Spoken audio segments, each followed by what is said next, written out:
Welcome to our channel Sudiksha academy. আজকে আমরা discuss করতে চলেছি WBP constable previous year question 2020।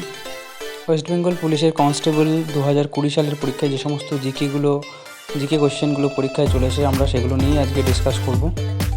আর তোমরা এই ধরনের ভিডিও পেতে আমাদের চ্যানেলটাকে অবশ্যই সাবস্ক্রাইব করে রেখো এবং পাশের বেল আইকনটি প্রেস করে রেখো, যাতে আমাদের নতুন ভিডিও আপলোড হওয়ার সাথে সাথেই তোমাদের কাছে নোটিফিকেশন চলে আসে।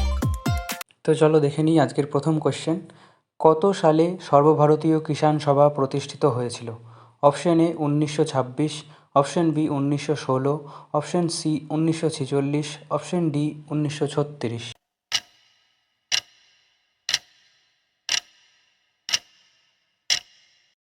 সঠিক উত্তরটি হয়ে যাবে 1936 সালে।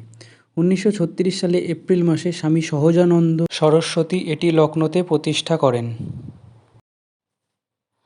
এবারে কোশ্চেন নাম্বার 2। নিম্নোক্ত কোন শাস্ত্রীয় নৃত্যশৈলীর নাম যে গ্রাম থেকে তার সৃষ্টি তার নামেই নামকরণ করা হয়েছে? Option A Kuchipudi, option B Mohiniyattam, option C Kathakali, option D Bharatanatyam. অর্থাৎ এই নৃত্যশৈলীটি যে গ্রামে সৃষ্টি হয়েছে সেই গ্রামের নাম অনুসারেই এই নৃত্যশৈলীর নামটি রাখা হয়েছে। কোনটি বলো?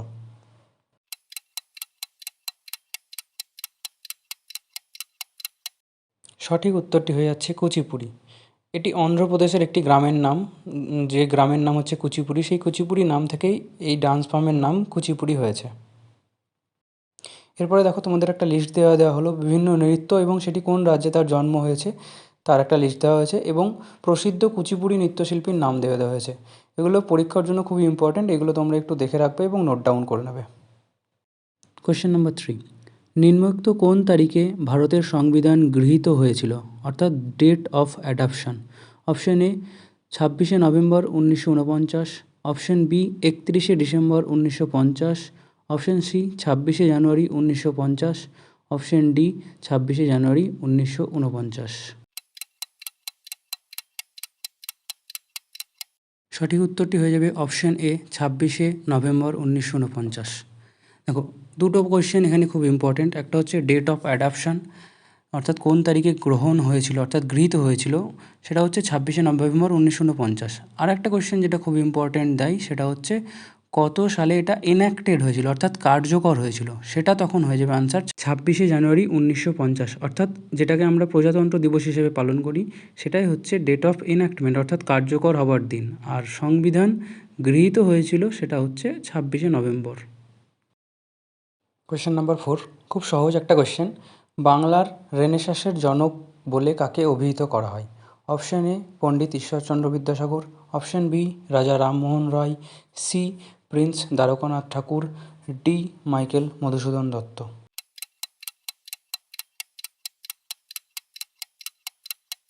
সঠিক উত্তরটি হয়ে যাবে অপশন বি রাজা রামমোহন রায়। এটা আমরা সবাই জানি যে রাজা রামমোহন রায়কে বাংলার রেনেসাঁর জনক বলা হয়। রেনেসাঁস অর্থাৎ নবজাগরণ, বাংলার নবজাগরণের প্রতীক রাজা রামমোহন রায়কে বলা হয়। Question number 5। অজাতশত্রু কোন মহাজনপদের অধিপতি ছিলেন? Option A Kosala, option B Anga, option C Avanti, option D Magadha. সঠিক উত্তরটি হয়ে যাবে অপশন ডি মগধ। দেখো আমরা দেখেছিলাম যে মহাজন পদ ছিল, সেই মহাজন পদগুলির মধ্যে মগধের উত্থান ঘটেছিল এবং সেখানেই হর্ষাঙ্করও বংশ প্রতিষ্ঠা করেছিলেন, তার নাম হচ্ছে বিম্বিসার। সেই বিম্বিসারের পুত্রই হচ্ছে এই অজাতশত্রু। সে তার বাবাকে হত্যা করে এবং সিংহাসন লাভ করে। এবং আমরা এটাও জানি যে খুব ইম্পর্টেন্ট কোয়েশ্চেন পরীক্ষার জন্য, যেটা হচ্ছে বুদ্ধিস্ট কাউন্সিল বা বৌদ্ধ সংঘ যেগুলো হয়েছিল সেইগুলো পরীক্ষাতে খুব আসে। তো প্রথম যে বৌদ্ধ সংঘটা হয়েছিল সেটা হচ্ছে এই অজাতশত্রুর আমলেই হয়েছিল এবং সেটা তার রাজধানী রাজগৃহতে করা হয়েছিল। 6. ক্লোরোফিলে নিম্নোক্ত কোন ধাতুটি বর্তমান? Option A beryllium, option B barium, option C calcium, option D magnesium. Chlorophyll অর্থাৎ পাতা সবুজ হওয়ার জন্য যে রঞ্জক পদার্থটি দায়ী এবং গাছকে খাবার তৈরিতে যে রঞ্জক পদার্থটি সাহায্য করে সেটাই ক্লোরোফিল, এবং সেখানে কোন ধাতু থাকে? সঠিক উত্তরটি হয়ে যাচ্ছে অপশন ডি ম্যাগনেসিয়াম, যার সংকেত হচ্ছে Mg। এখানে আরও একটা ইম্পর্টেন্ট তথ্য তোমাদের দিয়ে রাখি, সেটা হচ্ছে আমরা জানি যে হিমোগ্লোবিন থাকায় আমাদের রক্ত লাল হয়ে থাকে। তো এই হিমোগ্লোবিনে লোহা থাকে, লোহা ধাতুটি থাকে বলেই হিমোগ্লোবিনের রং লাল হয়। তো এই দুটো কোয়েশ্চেন খুব ইম্পর্টেন্ট পরীক্ষার জন্য। একটা হচ্ছে ক্লোরোফিলে কোন ধাতু থাকে, যেটা হবে ম্যাগনেসিয়াম, আর একটা হচ্ছে হিমোগ্লোবিনে কোন ধাতু থাকে। এই দুটো কোয়েশ্চেনের মধ্যে যে কোনো একটা কোয়েশ্চেন পরীক্ষাতে কিন্তু খুব আসে। কোয়েশ্চেন নাম্বার 7, কোন বছর পশ্চিমবঙ্গে কন্যাশ্রী প্রকল্প চালু হয়েছিল?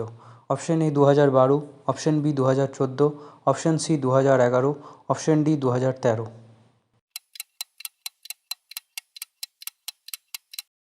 সঠিক উত্তরটি হলো অপশন ডি 2013। এটি 8ই মার্চ 2013তে লঞ্চ করা হয়েছিল। এই প্রকল্পটি লঞ্চ করার পিছনে পশ্চিমবঙ্গ সরকারের সবথেকে বড় যে কারণগুলি কাজ করেছিল সেগুলো হচ্ছে বাল্যবিবাহ রোধ করা, অর্থাৎ মেয়েদের বিয়ের বয়সের এজ সবথেকে কম বয়স যেটা, সেটা হচ্ছে 18। এই 18 বছর কমপ্লিট হওয়ার আগেই মেয়েদের বিয়ে হয়ে যেত, সেই বিয়েটা আটকানোর জন্য এই প্রকল্পটা চালু করা হয়। তাছাড়া তারা স্কুলের যে বেসিক এডুকেশনটা, অর্থাৎ ক্লাস 12 অবধি যে পড়াশোনাটা, সেই পড়াশোনাটা কিন্তু তারা কমপ্লিট করতো না। তো সেই পড়াশোনাতে সাহায্য করার জন্য এখানে কী করা হয়, বাৎসরিক 1000 টাকা করে অনুদান দেওয়া হয়, যেটা 13 থেকে 18 বছর বয়সের মেয়েদের জন্য। এবং 18 বছর কমপ্লিট হয়ে গেলে মেয়েটি যদি তখনও অবিবাহিত থাকে, তাহলে তাকে এককালীন 25,000 টাকা দেওয়া হয় এই প্রকল্পের আওতায়। Question number 8, wings of fire কার আত্মজীবনী?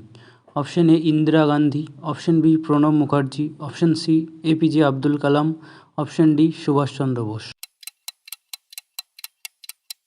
সঠিক উত্তর option C doctor APJ Abdul Kalam. Doctor APJ Abdul কালামকে ভারতের মিসাইল ম্যান বলা হয় এবং তিনি ভারতের প্রাক্তন রাষ্ট্রপতি। কোয়েশ্চেন নাম্বার 9, কোন সভ্যতার আদিবাসীরা প্রথম নিকাশি ব্যবস্থার প্রচলন করেন? অপশন এ মিশরীয় সভ্যতা, অপশন বি মেসোপটেমিয়া সভ্যতা, অপশন সি চৈনিক সভ্যতা, অপশন ডি সিন্ধু সভ্যতা। সঠিক উত্তর অপশন ডি সিন্ধু সভ্যতা। আমরা জানি যে সিন্ধু সভ্যতা তার নগর পরিকল্পনা এবং ড্রেনেজ সিস্টেম অর্থাৎ নিকাশি ব্যবস্থার জন্যই বিখ্যাত ছিল।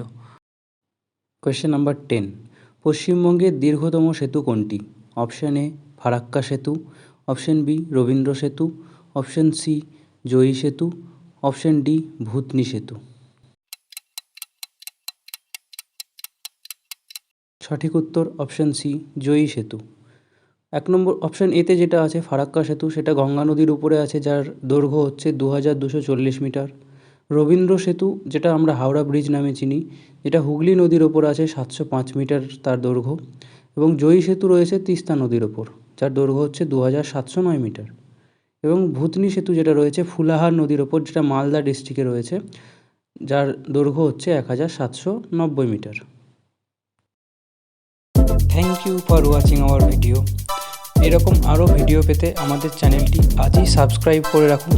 আর ভিডিওটি আপনাদের কেমন লাগলো কমেন্ট সেকশনে জানাতে অবশ্যই ভুলবেন না। আমাদের ক্লাসটি ভালো লেগে থাকলে অবশ্যই লাইক করুন, কমেন্ট করুন এবং আপনাদের বন্ধুদের সাথে অনেক শেয়ার করুন। ধন্যবাদ।